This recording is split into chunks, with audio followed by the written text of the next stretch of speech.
చాలా కష్టమైందో కదా.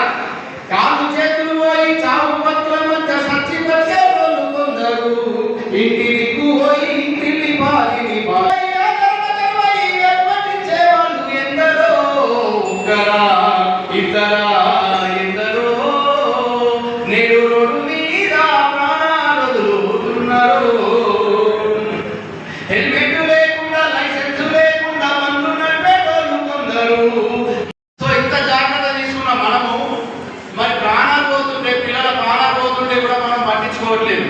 దయచేసి ఇది ఆలోచన చేయాలి. 1 ఇయర్ మనం మూతికి మాస్క్ పెట్టుకున్నాం. మనము 15 నిమిషాలు పిల్లగాన్ని మనమే పాల ప్యాకెట్ కోసం బయటకు పంపిస్తున్నాం. మైనర్ పిల్లల్ని స్కూటీ ఇచ్చి బండి ఇచ్చి నారాయణ సుబ్రహ్మణ్యుడు పాల ప్యాకెట్ రాకపోరని బండి ఇచ్చి పంపిస్తున్నాం. ఎవరు తప్పది? మనదే తప్పు. దయచేసి మైనర్ పిల్లలకి బండి ఇవ్వకూడదు ఎట్టి పరిస్థితుల్లో. తర్వాత ఖచ్చితంగా లైసెన్స్ తీసుకోవాలి, ఇన్సూరెన్స్ తీసుకోవాలి. ఇన్సూరెన్స్ లేకుండా కూడా చాలా మంది నష్టపోయిన వాళ్ళు ఉన్నారు, ప్రాణాలు పోయిన వాళ్ళు ఉన్నారు. మీ బోధన నుంచి పొన్నం ప్రభాకర్ గారి ప్రోగ్రామ్ జరిగింది, మినిస్టర్ గారిని. బోధన నుంచి ఒక ఫ్యామిలీ వచ్చింది. ఆయన ఆటో డ్రైవర్ అంట, ముస్లిం పాపం. ఆయన కుటుంబం 3 ఆడబిడ్డలు చనిపోయింది. सर तमाम साथी महोदय का यही अवसर దసరా వారిగా ప్రతి రాష్ట్రంలో కేంద్రీకరిస్తున్నాం. ఇప్పుడిప్పుడే 40 దశలో బయలుదేరుతున్నాం కాబట్టి నాకు ప్రత్యేకంగా కౌన్సిలర్ సహకారం, ప్రజల సహకారం ఉండాలని కోరుకుంటూ ఈ అవకాశం ఇచ్చిన गुजारिश है। इंदिरा मायूर के अभी तक 4-5 इंस्टॉलमेंट आ चुके हैं, जबकि 4 साल हो गए। इंडिविजुअल हाउसिंग लोन के 2 इंस्टॉलमेंट आके रुके हुए, किसी को 2 आए, किसी को 3 आए, किसी को 1 आए। इसकी वजह क्या है? और ये सबसे पहले इंडिविजुअल हाउस लोन कंप्लीट करने के बाद इंदिरा मायूर पे देना था, वैसा नहीं करके इंदिरा मायूर पे पहले दे दिए। और मेरी आप तमाम लोगों से गुजारिश है कि इंडिविजुअल हाउसिंग के जो रिमेनिंग अमाउंट है उन तमाम लोगों को बेनिफिशियरीज को पहुंचा दीजिए। तमाम लोग कर्जे लेकर अपने घरों को कंप्लीट करे तो है, तमाम लोग अपने कर्जे लेकर घरों को कंप्लीट करे तो है।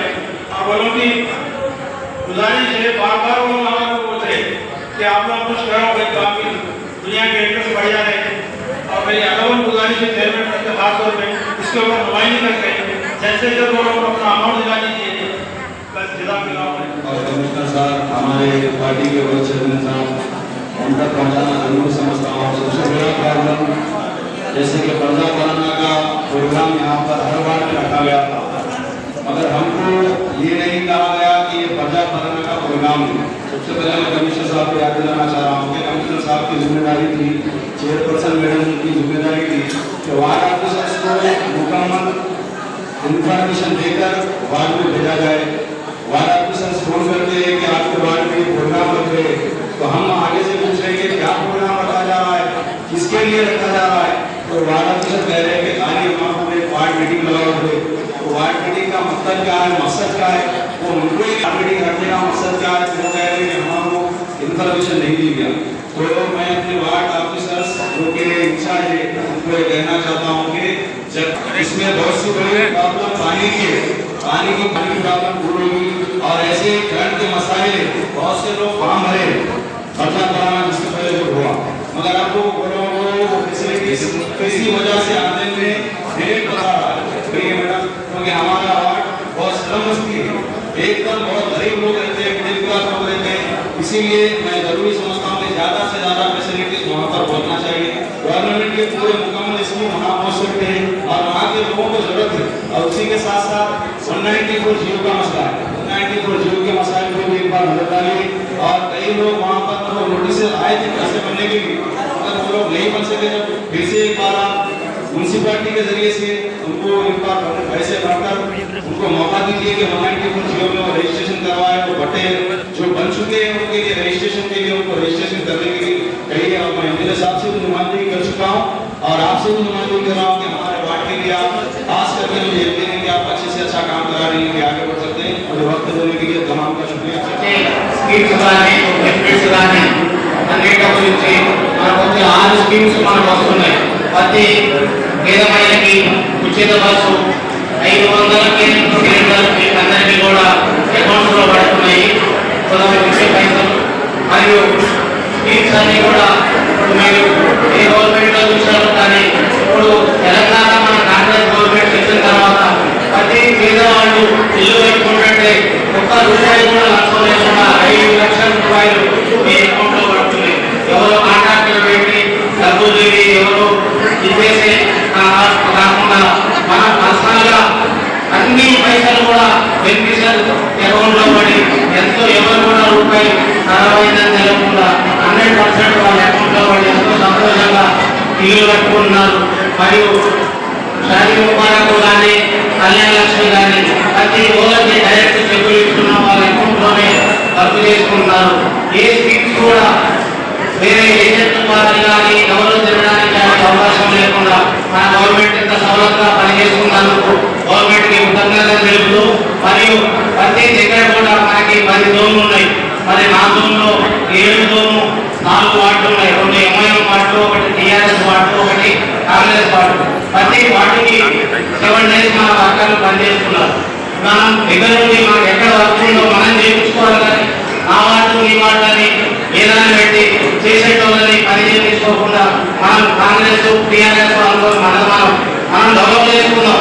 అక్కడ వచ్చే మన జోన్ మన ఆఫీసర్ని ఎటు పని చేయాలా అని చెప్పుకొని మనం అందరం కలిసి పని చేసుకొని మన గవర్నమెంట్ మన వార్డు ప్రజలకి న్యాయం చేసుకుంటా మనం చేసే గవర్నమెంట్ స్కీమ్స్ ని ఉపయోగించుకొని ముందుకెళ్ళాలని కోరుకుంటూ అందరికీ అవకాశం చైర్పర్సన్ పద్మశ్రీ రెడ్డి గారికి, వైస్ చైర్మన్ గిరిరాజ్ గారికి, అలాగే మన మున్సిపాలిటీ బాస్ కమిషనర్ గారికి, అట్లాగే ప్రభుత్వంలో అధికారులు గారికి, అట్లాగే కౌన్సిలర్లందరికీ కూడా హృదయపూర్వక నమస్కారం తెలియజేసి అందరికీ తెలిసిరామన్న ముఖ్యంగా కేవలం ఫ్లెక్సీలకే పరిమితమైపోయినటువంటి మన మున్సిపాలిటీ కనిపిస్తూ ఉంది. ఎప్పుడో 1950లో ఏర్పడిన మున్సిపాలిటీ వార్డులు పెరిగినాయి, గ్రామాలు పెరిగినాయి, కానీ మరి ఇప్పటిదాకా అభివృద్ధి అనేది పుట్టుపడతా ఉంది. ఈ వేదిక పైన జరుగుతా ఉన్నాం. గతంలో ఉన్నటువంటి పార్టీ ఏదైనా రోజు పార్టీలకు అతీతంగా మనం మున్సిపాలిటీలో పనిచేయాల్సిన అవసరం ఉంది. పేద ప్రజల పట్ల వారికి న్యాయం చేసే ఒక అవకాశం ఆ భగవంతుడు మనకు ఈసారి కల్పించిందని చెప్పేసి ప్రతి ఒక్కరు కూడా మరి ముందుకెళ్తారు. కౌన్సిలర్లను చూస్తే గర్వంగా ఉంది. ఏదైతే మరి ముందుగా అనుకున్నట్టు ఫ్లెక్సీ ప్రభుత్వం వచ్చిన తర్వాత ప్రజాపాలన పేరు మీద ప్రతి ఒక్క ఇంటి నుంచి ఒక అప్లికేషన్ వెళ్ళింది. అప్లికేషన్ లో 0 కరెంట్ వెళ్ళండి, డబుల్ బెడ్రూమ్ అని లేదా మాకు ఇందులో ఇల్లు అని చెప్పేసి అట్లా కొన్ని వెళ్ళి అంటే కేంద్ర ప్రభుత్వం రాష్ట్ర ప్రభుత్వం కొన్ని ఏదైనా ఉండొచ్చు, అంటే ఇబ్బందులు ఉండొచ్చు. అయినప్పటికీ లిఖితపూర్వకంగా రాసినటువంటి అంశాలను మరి సిస్టంలో ఎక్కించినప్పుడు ఆపరేటర్ అప్లోడ్ చేసినప్పుడు లేకపోతే ఇంకా ఏ ఇబ్బందులు కనిపిస్తా ఉన్నాయో మరి నిన్న చూసినప్పుడు ఒక అంశాన్ని చూసాం. గతంలో మరి బీఆర్ఎస్ ప్రభుత్వం ఉన్నప్పుడు బీఆర్ఎస్ కౌన్సిలర్లు ఉన్నటువంటి ప్రభుత్వంలో మరి డబుల్ బెడ్రూమ్ ఇళ్ళ విషయంలో ఒకటే డిసెంబర్ పైన మరి 3 పేర్లు వచ్చాయి. అది చూస్తాం, అది స్పష్టంగా కనపడతా ఉంది. మరి ఎవరిలో పేరు అంటే నిజమైన లబ్ధిదారులకు అంటే పేదవాళ్ళకి ఇచ్చేటువంటి అవకాశం కానీ ఎక్కడ లేదా? మరి ఇందిరమ్మ విషయంలో ఆధార్ కార్డు ఏదైతే మనకు ఇందిరమ్మ ఇల్లు యాప్ ఇచ్చినప్పుడు యాప్ లో ఈ ఆధార్ కార్డు నంబర్ సెర్చ్ చేస్తే వాళ్ళకు అసలు వాళ్ళ డీటెయిల్సే లేవు. మరి ఆపరేటర్ తప్ప కేవలం ఫ్లెక్సీలకే పరిమితం కాదు సార్. కమిషనర్ గారు ముఖ్యంగా మనం అనుకున్నటువంటి ప్రజాపాలన ఇచ్చినటువంటి అంశాలు ఏదైతే లేవు పేద ప్రజలకు ఖచ్చితంగా ఇవ్వాల్సిందే. అట్లాగే మన వార్డు వాళ్ళని కూడా చూస్తున్నాం, పారిశుద్ధ్య విషయంలో మీరు లేబర్లు కూడా చేయండి. ఎందుకంటే ముఖ్యంగా మనం రోజు పెట్టున్నాం ముందుగా క్లాస్ కూడా ఆయన వార్డులకు పొద్దున్నే తిరుగుతుంటే ఇప్పుడు వార్డు శుభ్రంగా ఉంటున్నాడు. మరి మిగతా వాళ్ళు ఏం చేస్తే మరి మిగతా వాళ్ళలో ఉన్నారా? 25వ వార్డు 30వ వార్డు మరి కాంగ్రెస్ వార్డు కాదు, మిగతా వాళ్ళలో కూడా మరి ప్రజాపాలన ప్రగతి ప్రణాళిక అని చెప్పి మరి ఖచ్చితంగా అప్లై చేయాలా. అన్ని వార్డు ఒకటే అని చెప్పేసి కమిషనర్ పెద్దల మాట వహించాలని ఈ సందర్భంగా తెలియజేసి నాకు ఇచ్చిన ప్రజాపాలన ప్రగతి ప్రణాళిక పట్టణ స్థాయి సమావేశానికి హాజరైన గౌరవ చైర్మన్ మేడం గారికి, గౌరవ వైస్ చైర్మన్ గారికి, అందరికీ ఈ సమావేశానికి హాజరైన కమిషనర్ గారికి మరి బోధన ప్రజలకు అందరికీ స్వాగతం.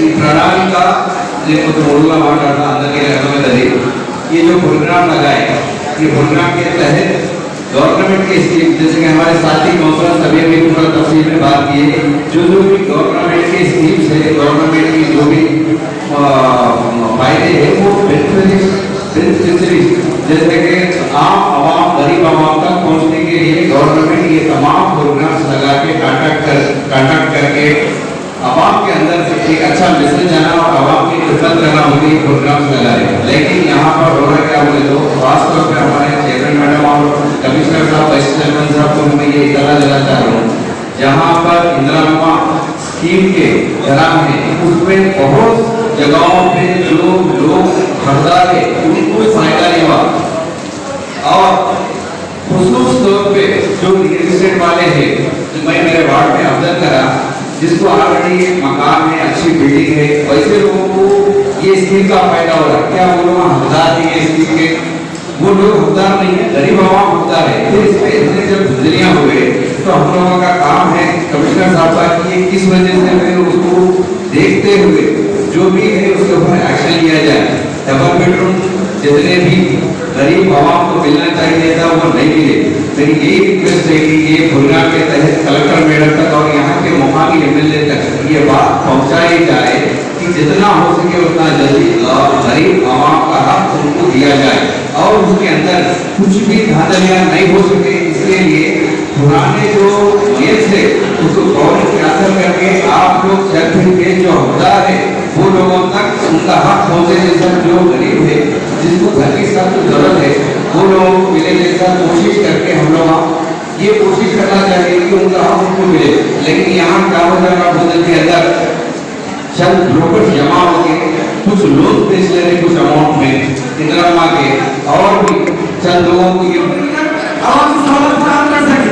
इसी के साथ साथ एक शिकायत है मैडम को लोगों का रिक्वेस्ट ఉంది उर्दू सेकंड लैंग्वेज ఉంది మన స్టేట్ లో అయితే కొంచెం గవర్నమెంట్ ప్రోగ్రామ్స్ ఉన్నప్పుడు దయచేసి ఉర్దూని కూడా ఫ్లెక్స్ కానీ మీరు మ్యాటర్స్ పెట్టినప్పుడు ఉర్దూలో కూడా పెట్టండి, ఉర్దూలో కూడా రాయండి।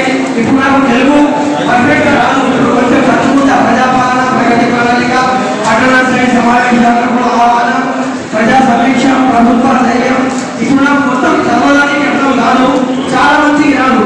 కొంచెం ఉర్దూలో కూడా నెక్స్ట్ గవర్నమెంట్ ప్రోగ్రామ్ అవుతే కొంచెం ఉర్దూలో కూడా టెక్స్ట్ పెట్టండి। నేను ఒకటే రిక్వెస్ట్ మళ్ళీ అందరు రెస్పాన్సిబుల్ పర్సన్స్ పాయింట్ ఖాస్కర్ రూలింగ్ పార్టీ వాళ్ళ రిక్వెస్ట్ ఒకటే ఉంది, మనం కలిసి మెలిసి సమానంగా అందరికీ కలుపుకొని నడుద్దామంటే అందరూ కలుపుకొని మనం కలిసి ప్రజాపాలనకి సక్సెస్ఫుల్ గా తీసుకోవచ్చు।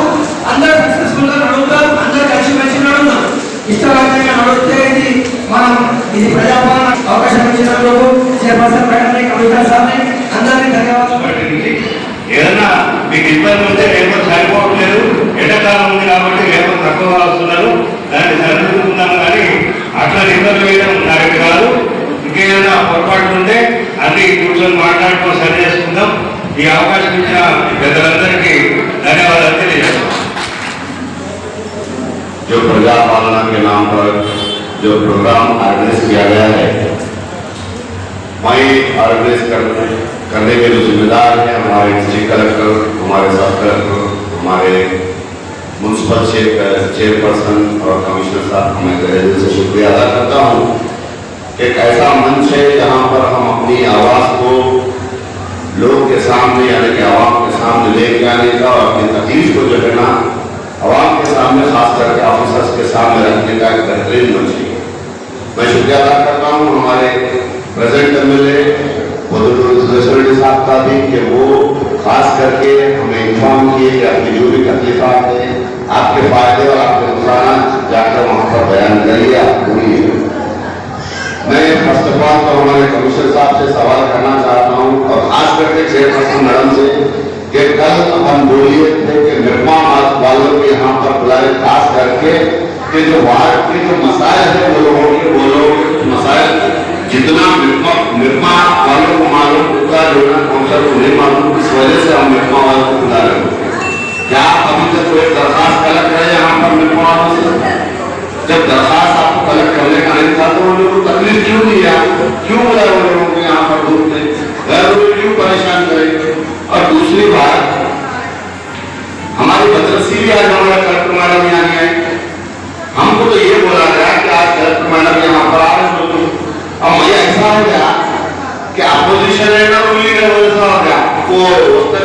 शायद फंस गया हूँ।